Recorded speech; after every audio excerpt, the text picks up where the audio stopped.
नमस्कार मित्रों, आपका स्वागत है न्यूराइज क्लासेस पर। आइए बात कर लेते हैं जो इलाहाबाद हाईकोर्ट ग्रुप डी का जो पेपर हुआ है आज, उस पर एनालिसिस कर लेते हैं कौन से आंसर जो हैं वो ठीक होंगे। आइए चर्चा करते हैं। आपने अगर ग्रुप सी वाले वीडियो नहीं देखी है तो आप चैनल पर जाके देख सकते हैं। आइए बात कर लेते हैं ग्रुप डी की जो इलाहाबाद हाईकोर्ट का जो पेपर हुआ है उसके एनालिसिस कर लेते हैं। तो यहाँ पे हिंदी का पोर्शन पहले दिया है, तो हिंदी में गद्यांश दिया है, तो पहले पढ़ लेते हैं क्वेश्चन, फिर गद्यांश देखते हैं। तो यहाँ पे क्वेश्चन दिया है, सत्कर्म का साथ देना और अन्याय को समाप्त करना, ये जो है किसका संकल्प है। तो ये जान लेते हैं किसका संकल्प है। तो यहाँ पे अगर बात करते हैं तो यहाँ पे दिया है ईश्वर का संकल्प है सत्य धर्म नीति न्याय सत्कर्म। तो यहाँ पे सत्कर्म किसका संकल्प है, तो ईश्वर का संकल्प है। तो यहाँ पे देख लेते हैं, यहाँ पे जो दिया है तो ईश्वर का संकल्प है। ऑप्शन नंबर जो होगा 2 वाला सही हो जाएगा इसका। आगे बात करते हैं अगले प्रश्न की। तो यहाँ पे अगला प्रश्न दिया है, सृष्टि में असंतुलन किसके विनाश का कारण बनेगा। तो ये जो विनाश का कारण बनेगा वो किसका बनेगा, यहाँ पे देख लेते हैं। यहाँ पे अगर धीरे से आप ध्यान दें तो यहाँ पे दिया है, अगर हम ईश्वर के कार्य को करने से डर जाएंगे तो सृष्टि में असंतुलन आ जाएगा। तो सृष्टि में किस में असंतुलन आएगा, तो सृष्टि में आएगा। तो इसका जो राइट आंसर हो जाएगा वो आंसर नंबर 4 वाला हो जाएगा। सृष्टि इसका आंसर जो है सही होगा। आंसर नंबर 4 वाला सही हो जाएगा 2 का। फिर अगर बात करते हैं यहाँ पे, ये सृष्टि किसके बल पर गतिमान है। तो आइए देख लेते हैं किसके बल पर गतिमान है। तो यहाँ पे अगर ध्यान दें तो यहाँ पे दिया है सृष्टि जो है सत्य और धर्म के बलबूते पर गतिमान है। तो यहाँ पे किसका तो है जो है सत्य और धर्म। तो सत्य धर्म दिया है ऑप्शन में, फर्स्ट वाले ऑप्शन में दिया है सत्य और धर्म पर जो है गतिमान है। ऑप्शन नंबर जो होगा फर्स्ट वाला हो जाएगा 3 का। आइए आगे बात कर लेते हैं। तो यहाँ पे आगे दिया है, जीवन पथ पर आगे बढ़ने के लिए क्या होना आवश्यक है। तो जीवन देख लेते हैं, इसमें ऑप्शन में जो है पैरे में कहाँ पे दिया है। तो यहाँ पे दिया है, डरिए मत निर्भय होकर आगे बढ़िए। तो क्या होना चाहिए, निर्भय होना चाहिए, मतलब डर नहीं होना चाहिए किसी चीज़ का। तो यहाँ पे निर्भय दिया है, ऑप्शन में निर्भय दिया है। तो इसका जो राइट आंसर हो जाएगा वो आंसर नंबर 2 वाला हो जाएगा। 2 वाला हो जाएगा, निर्भय होकर जो है जीवन में आगे बढ़िए। फिर आगे दिया है यहाँ पे, जीवन पथ से पीछे हटने वालों को क्या प्राप्त होता है। तो पीछे हटने वालों को क्या प्राप्त होता है ये देख लेते हैं। तो यहाँ पे अगर बात करते हैं तो यहाँ पे दिया है, जो हटने वाले होते हैं वो अपमान प्राप्त होता है, पतन होता है, उनका दुख और अशांति प्राप्त होती है। तो यहाँ पे अपमान देख लेते हैं, ऑप्शन में अपमान दिया है, तो अपमान दिया है। ऑप्शन नंबर में जो है अपमान दिया है। तो ऑप्शन नंबर जो होगा 5 का 3 वाला सही हो जाएगा। 5 का 3 वाला सही हो जाएगा। अगर वो जो है जीवन पथ से पीछे हट जाते हैं तो उनको अपमान प्राप्त होगा। ऑप्शन नंबर जो होगा 3 वाला सही हो जाएगा। आगे बात करते हैं। तो अगला दिया है यहाँ पे, जो प्रमाण से सिद्ध ना हो तो अप्रमेय बोला जाता है। इसको जो सिद्ध हो जाता है वो प्रमेय बोला जाता है, जो अप्रमेय होता है जो प्रमाण से सिद्ध ना हो। आगे बात करते हैं। अगला दिया है यहाँ पे, साकार का पूछा है विलोम, मतलब अपोजिट पूछा है साकार का। तो साकार का निराकार होता है। ऑप्शन नंबर जो होगा 3rd वाला सही हो जाएगा। 7 का 3rd वाला सही हो जाएगा। आगे दिया है, टा वर्ग में व्यंजन नहीं आता है। तो टा वर्ग में व्यंजन कौन सा नहीं आता है, तो टा वर्ग में जो है ना नहीं आता है। ना जो आता है वो किस में आता है, तो पा वर्ग में आता है, याद रखिएगा। पा वर्ग में आता है, याद रखिएगा। आगे बात करते हैं। आगे दिया है, निर्भय में उपसर्ग। तो निर्भय में उपसर्ग पूछा है। उपसर्ग हमेशा कहाँ लगता है, तो आगे लगता है। उपसर्ग कहाँ लगता है, तो आगे लगता है।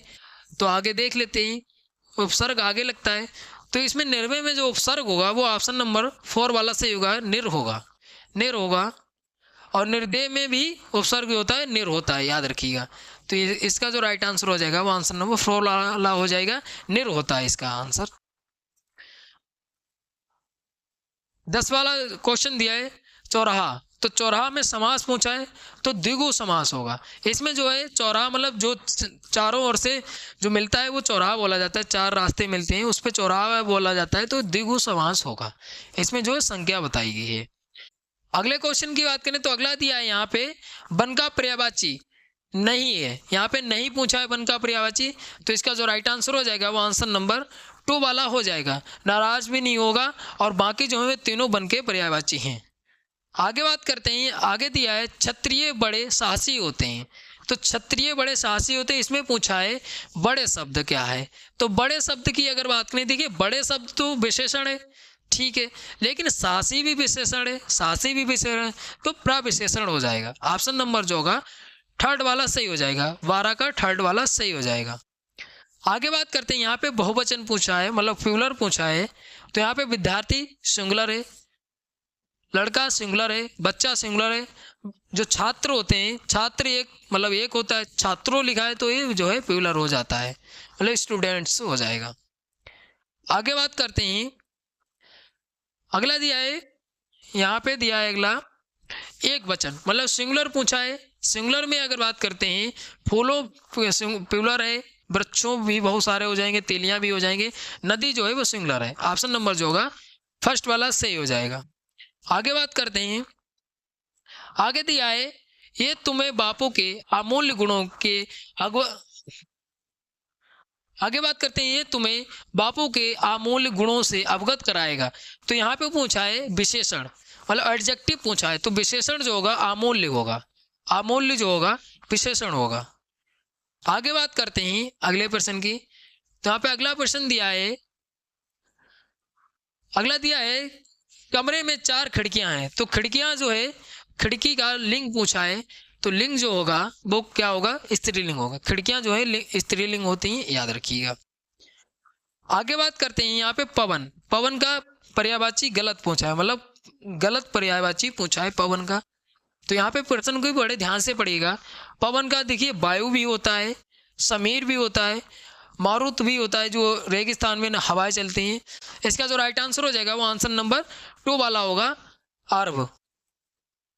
आगे बात करते हैं, सर्वनाम नहीं है, सर्वनाम मतलब प्रोनाउन नहीं है, सर्वनाम नहीं है। तो देखिए सर्वनाम क्या होता है, जो सबके नाम के आगे प्रयोग हो जाए, तो वह भी प्रयोग हो सकता है, उसने भी प्रयोग हो सकता है, तुम भी प्रयोग हो सकता है, लेकिन मैग नहीं हो सकता है। ऑप्शन नंबर जो होगा फर्स्ट वाला सही हो जाएगा। आगे बात करते हैं देवासुर।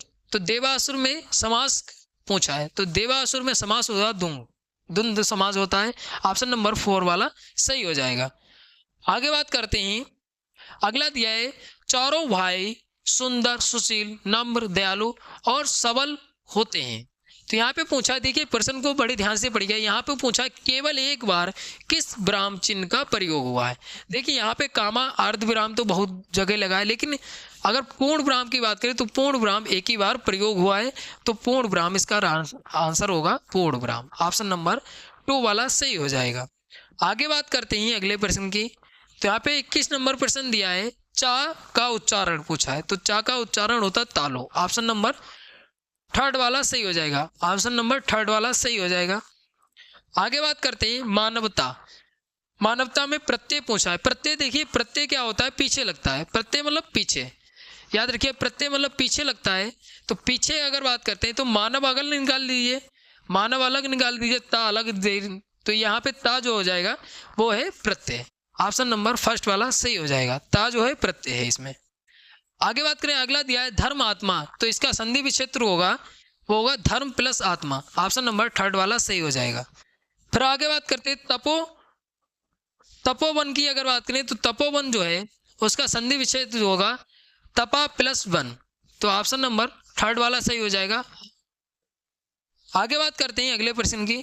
तो अगला प्रश्न दिया है यहाँ पे लोप चिन्ह का प्रयोग हुआ है। तो लोप चिन्ह का जो प्रयोग हुआ है वो इस वाले सेंटेंस में, अरे अभी तक तुम, तो ये लोप चिन्ह का प्रयोग हुआ। ऑप्शन नंबर 1 वाला सही हो जाएगा। आगे बात करते हैं अगले प्रश्न की। तो यहाँ पे अगला जो प्रश्न दिया है, अगला प्रश्न दिया है उत्थान का जो है विलोम पूछा है, अपोजिट पूछा है उत्थान का। तो उत्थान का अपोजिट जो होता है वो पतन होता है। ऑप्शन नंबर 4 वाला सही हो जाएगा। आगे बात करते हैं अगले प्रश्न की। तो अगला प्रश्न दिया है जिस पेड़ के पत्ते झड़ गए हों। तो जिस पेड़ के पत्ते झड़ गए हों उसको बोलते हैं अपर्ण। ऑप्शन नंबर 4 वाला सही हो जाएगा। आगे बात करते हैं अगले प्रश्न की। तो यहाँ पे अगला प्रश्न दिया है आंख का अंधा नाम नैन सुख का मुहावरे का अर्थ पूछा है। तो इसका अर्थ जो होता है वो गुण के विरुद्ध नाम होना। तो ऑप्शन नंबर फर्स्ट वाला सही हो जाएगा, फर्स्ट वाला आंसर सही हो जाएगा। आगे बात करते हैं, अगला दिया है ढोंगी आदमी चापलूस हुआ करता है। तो इसका जो है अर्थ होता है जो है अति से भक्ति करता है, मतलब चापलूसी करता है, चोर के लक्षण होते हैं उसके। तो देखिए जब भी चोर होता है वो मतलब अच्छी अच्छी बातें करता है, भक्ति करता रहता है, लेकिन उसके चोर के लक्षण होते हैं। ऑप्शन नंबर जो होगा वो 2 वाला सही हो जाएगा। आगे बात करते हैं अगले प्रश्न की। तो अगला दिया है यहाँ पे जातिवाचक संज्ञा। तो जातिवाचक संज्ञा जो होगी वो बूढ़ा होगी, बूढ़ा होगी। देखिए मंगलवार दिन का नाम है, सुरेश जो है व्यक्तिवाचक और मंगलवार भी व्यक्तिवाचक है, लेकिन जो गर्मी जो है वो भाववाचक संज्ञा है, भाववाचक संज्ञा है, याद रखिएगा। तो यहाँ पे पूछा जा सकता है अगली बार, तो याद रखिए। देखिए अभी एसएससी जीडी का जो पेपर है उसमें हो सकता है ये प्रश्न पूछ लिया जाए। तो यहाँ पे जो है हिंदी के जो 30% थे यहाँ पे करा दिए। अब बात कर लेते हैं जीके जीएस पे। आइए जीके जीएस पे बात करते हैं।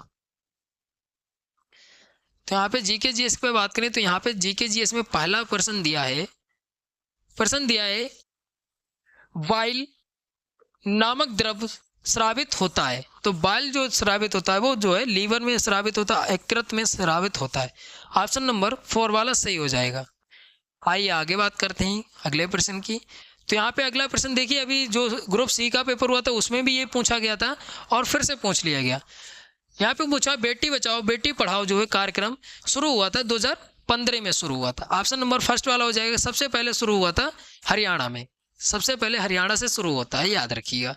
ये भी पॉइंट जो है महत्वपूर्ण बन जाता है। आगे बात करते हैं अगले प्रश्न की। तो अगला प्रश्न दिया है विश्व पर्यावरण दिवस। देखिए जब भी मैंने ग्रुप सी का पेपर कराया था उसमें दिवस पूछा गया था, तब मैंने बताया भी था 5 जून को विश्व पर्यावरण दिवस मनाया जाता है, याद रखिएगा। तो ये भी पार्ट जो है महत्वपूर्ण बन जाता है, अगली बार हो सकता है फिर से पूछ लिया जाए। आगे बात करते हैं अगले प्रश्न की। तो यहाँ पे अगला प्रश्न दिया है निम्नलिखित में से कौन भारत के पहले बैडमिंटन खिलाड़ी थे जिन्होंने ओलंपिक में पदक हासिल किया था। तो ये जो है किसने हासिल किया था, तो साइना नेहवाल जी ने हासिल किया था। आगे बात करते हैं अगले प्रश्न की। तो अगला प्रश्न दिया है सैयद मुश्ताक अली ट्रॉफी जो है संबंधित है वो किससे संबंधित है। तो ये ट्रॉफी जो है संबंधित है वो क्रिकेट से संबंधित। ऑप्शन नंबर 4 वाला सही हो जाएगा, आंसर नंबर 4 वाला सही हो जाएगा। आगे बात करते हैं अगले प्रश्न की। तो यहाँ पे अगला प्रश्न दिया है भारत की प्रथम महिला राज्यपाल कौन थी। तो ये जो है प्रथम महिला राज्यपाल पूछा है, तो ये सरोजिनी नायडू थी। देखिए ग्रुप सी में पूछा गया था नाइटिंगेल ऑफ इंडिया पूछा गया था, तब भी सरोजिनी नायडू ही, याद रखिएगा। प्रथम महिला राज्यपाल गवर्नर रही थी सरोजिनी नायडू, याद रखिएगा। अगर बात करते हैं सुचेता कृपलानी जी की, तो ये जो है उत्तर प्रदेश की सीएम रही थी, उत्तर प्रदेश की प्रथम महिला सीएम थी, याद रखिएगा। फिर अगर बात करते हैं इंदिरा गांधी की, तो प्रथम महिला जो थी पीएम रही थी, भारत की प्रथम महिला पीएम रही थी। अगर नंबर पूछ रहे थे तो 5वें नंबर की पीएम बनी थी नंबर में, और प्रथम महिला जो है प्रधानमंत्री रही, याद रखिएगा। दूसरी बार भी बनी थी ये प्रधानमंत्री, ये भी याद रखिएगा। आगे बात करते हैं अगला प्रश्न बहुत ही महत्वपूर्ण है, ये मैंने टॉपिक कराया भी। अगर आपने पॉलिटी वाली क्लासें नहीं देखी है तो आप चैनल पे जाके देख सकते हैं।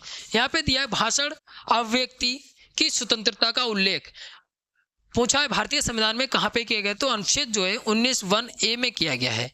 बाकी अगर बात करते हैं फंडामेंटल राइट्स हैं, फंडामेंटल राइट्स का उल्लेख जो मिलता है 12 से 35 तक मिलता है। फंडामेंटल राइट्स का भाग जो है वो कौन सा, तो भाग 3 संबंधित है। इसी में इसका जो है भाषण और अभिव्यक्ति की बात की गई है, अनुच्छेद 19(1)(a) में की गई है। इसी में जो है अनुच्छेद 19 जो है उसमें 6 प्रकार की स्वतंत्रता बताई गई है, जिसमें जो है कोई भी व्यक्ति जो है अपना कहीं भी रह सकता है, कहीं भी मकान बना सकता है, उसको घूमने की स्वतंत्रता है, यही जो है अनुच्छेद 19 प्रदान करता है, 6 प्रकार की स्वतंत्रता।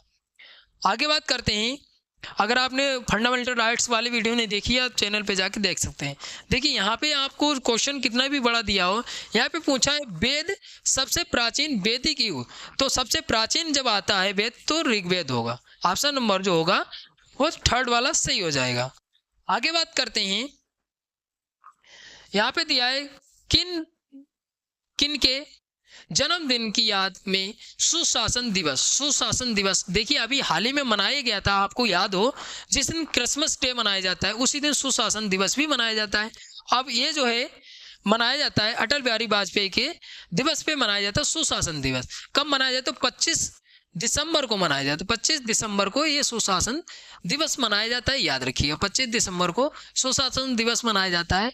अब यहाँ पे महत्वपूर्ण बन जाता है कि ये जो है 2 बार भारत देश के जो है पीएम रहे हैं। एक बार 1 महीने के लिए बने थे, फिर इनका जो है 2004 तक जो है पीएम रहे हैं, और 2004 के बाद जो है डॉक्टर मनमोहन सिंह जी बने थे, याद रखिएगा।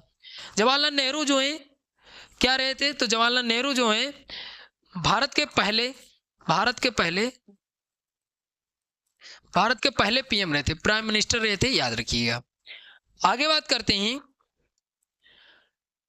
अगला प्रश्न बात करते हैं। तो अगला यहाँ पे दिया है पेरिस ओलंपिक 2024 आयोग घोषित होने के बाद किस भारतीय पहलवान ने सेवानिवृत्त होने की घोषणा की? मतलब जो ओलंपिक पेरिस में ओलंपिक हुआ था 2024 में, उसमें जो है उनको आयोग घोषित कर दिया गया था। ये कौन थी? तो विनेश फोगाट थी, याद रखिए। कुश्ती खेल से संबंधित थे और इनको जो है आयोग घोषित कर दिया गया था, याद रखिएगा। इनका वजन कुछ बताया गया था, उसमें आयोग घोषित कर दिया गया था। अगला प्रश्न दिया कृष्णा थापा, तो ये जो है मुक्केबाजी से संबंधित है। आगे बात करते हैं अगले प्रश्न की। तो अगला प्रश्न यहाँ पे दिया है निम्नलिखित में से क्यूबा की राजधानी, तो क्यूबा की राजधानी हवाना जो है क्यूबा की राजधानी है। अगर पूछ लिया जाए टोक्यो, तो जापान की राजधानी है, याद रखिएगा। ये भी पॉइंट जो है महत्वपूर्ण बन जाता है, पूछा जा सकता है। आगे बात करते हैं अगले प्रश्न की। यहाँ पे जल का रासायनिक सूत्र पूछा है, तो जल का रासायनिक सूत्र होता है H2O। H2O होता है ऑप्शन नंबर 3 वाला, सही हो जाएगा। फिर देखिए यहाँ पे पूछा है रूस की राजधानी पूछा है, तो रूस की राजधानी अगर बात करते हैं तो मॉस्को है रूस की राजधानी। अभी हाल ही में यहाँ पे एक सम्मेलन हुआ था, इसलिए पूछा गया। देखिए जब भी कोई अंतर्राष्ट्रीय घटना पूछी जाती है तो वो चर्चा में रहा होता है, तभी पूछा जाता है। देखिए रूस क्या रहा है, रूस में अभी हाल ही में जो है क्या हुआ, ब्रिक्स सम्मेलन हुआ था कजान शहर में। तो कजान शहर में ब्रिक्स सम्मेलन हुआ, इसलिए रूस चर्चा में रहा था, इसलिए रूस की राजधानी पूछ ली। हो सकता है SSCGD में अब की बार पूछा जाए, मुद्रा पूछी जा सकती है, प्रेसिडेंट पूछे जा सकते हैं। तो ये आप याद रखिएगा। जब भी आप जो देखिए, जब भी आप स्टैटिक भी याद रखिएगा, जो करंट का मुद्दा रहता है उसी की स्टैटिक याद करिएगा, तभी आपको जो है परीक्षा आसानी से हल हो जाएगी। आगे बात करते हैं अगले प्रश्न की। तो अगला प्रश्न दिया है विश्व पृथ्वी दिवस का थीम पूछा है। तो इसका विश्व पृथ्वी दिवस 2024 में जो मनाया गया उसका थीम पूछा है। तो उसका थीम था प्लेनेट BS प्लास्टिक्स। तो इसका थीम था ऑप्शन नंबर 1 वाला, सही हो जाएगा। आगे बात करते हैं, अगला प्रश्न दिया है उस्ताद बिस्मिल्लाह खान। यहाँ पे पूछा है संगीत वाद्य यंत्र से संबंधित हैं। तो ये जो है शहनाई से संबंधित हैं। और हाल ही में जो है जाकिर हुसैन जी का निधन हो चुका है, वो किससे संबंधित है? तो वो तबला से संबंधित है। ये भी प्रश्न पूछा जा सकता है। अगर आपने इनके बारे में वीडियो नहीं देखी है तो आप चैनल पर जाके देख सकते हैं। आगे बात करते हैं अगले प्रश्न की। तो यहाँ पे अगला प्रश्न दिया है विद्युत का आविष्कार। तो विद्युत का आविष्कार अगर बात करें तो बेंजामिन फ्रैंकलिन ने किया था, ऑप्शन नंबर 1 वाला, सही हो जाएगा। आगे बात करते हैं भारत का पहला संचार उपग्रह था, तो ये था एप्पल था, ऑप्शन नंबर 1 वाला सही हो जाएगा। 1 वाला ऑप्शन सही हो जाएगा। आगे बात करते हैं, अगला प्रश्न दिया है, देखिए किस तरीके से ऑप्शन बनाए गए हैं आयोग द्वारा। भारत का राष्ट्रीय पशु, तो राष्ट्रीय पशु क्या है? वाघ है। अब इसको देखिए इंग्लिश में नाम दे दिया रॉयल बंगाल टाइगर, तो आएगा ऑप्शन नंबर 3 वाला, इसका सही हो जाएगा। आगे बात करते हैं अगले प्रश्न की। तो यहाँ पे अगला प्रश्न दिया है, यहाँ पे आप ये गोला कर लीजिएगा। हमारे हिसाब से जो है 70 का होना चाहिए, उत्पादक का सिद्धांत होना चाहिए। अब देखते हैं आयोग क्या आंसर देता है इसका। 70 का गोला कर लीजिएगा। आगे बात करते हैं इंडिया विंग्स फ्रीडम, तो ये जो है आत्मकथा किसकी है? तो मौलाना अबुल कलाम आज़ाद जी की है, याद रखिएगा। ऑप्शन नंबर 2 वाला इसका सही हो जाएगा। आगे बात करते हैं अगले प्रश्न की। तो अगला प्रश्न दिया डिस्कवरी ऑफ इंडिया, तो डिस्कवरी ऑफ इंडिया जो है वो जवाहरलाल नेहरू की लिखी हुई है, याद रखिएगा, जवाहरलाल नेहरू जी की है। आगे बात करते हैं अगले प्रश्न की। तो यहाँ पे अगला जो प्रश्न दिया है, अगला प्रश्न दिया है जीपीएस, तो जीपीएस की फुल फॉर्म पूछिए, तो जीपीएस की फुल फॉर्म जो होती है वो क्या होती है? जीपीएस की फुल फॉर्म होती है ग्लोबल पोजिशनिंग सिस्टम होता है। मतलब जीपीएस लगाया जाता है ताकि जो है स्थिति पता चल सके वो कौन सी चीज़ कहाँ पे है। आगे बात करते हैं भारतीय संविधान के जनक, तो भारतीय संविधान के जनक जो है बी आर अम्बेडकर बोले जाते हैं। ऑप्शन नंबर 4 वाला सही हो जाएगा। अगर पूछ लिया जाए कि डॉक्टर राजेंद्र प्रसाद जो थे क्या थे, जो स्थायी सदस्य थे संविधान सभा के, याद रखिएगा। आगे बात करते हैं, अगर आपने पॉलिटी वाली क्लासें नहीं देखी है तो आप चैनल पे जाके देख सकते हो, बहुत ही महत्वपूर्ण पॉलिटी वाली क्लासें, हर बार प्रश्न पूछा जाता है, वही क्वेश्चन कराए हुए हैं। प्रधानमंत्री जन धन योजना, तो ये जो प्रारंभ हुई थी 2014 में प्रारंभ होती है, 2014 में प्रारंभ हुई थी, 15 अगस्त 2014 से प्रारंभ होती है। ऑप्शन नंबर इसका 2 वाला सही हो जाएगा, 75 का। आगे बात करते हैं अगले प्रश्न की, तो यहाँ पे अगला प्रश्न दिया है विश्व का सबसे तेज दौड़ने वाला स्थलीय पशु पूछा है। स्थलीय पशु जो है वो चीता है, चीता है। ऑप्शन नंबर 3 वाला सही हो जाएगा, 76 का 3 वाला सही हो जाएगा। आगे बात करते हैं अगले प्रश्न की, तो यहाँ पे पूछा है भारत का राष्ट्रीय पक्षी, तो पक्षी पूछा है तो मोर होगा। ऑप्शन नंबर जो होगा 2 वाला सही हो जाएगा, मोर होगा। अगर वृक्ष पूछ लेते तो बरगद है। आगे बात करते हैं प्रत्येक वर्ष विश्व मधुमेह दिवस कब मनाया जाता है, तो मनाया जाता है 14 नवंबर को मनाया जाता है। इसी दिन बाल दिवस भी मनाया जाता है, याद रखिएगा। ये जो है 14 नवंबर को मनाया जाता है। क्या मनाया जाता है? वर्ल्ड डायबिटीज डे मनाया जाता है, याद रखिएगा।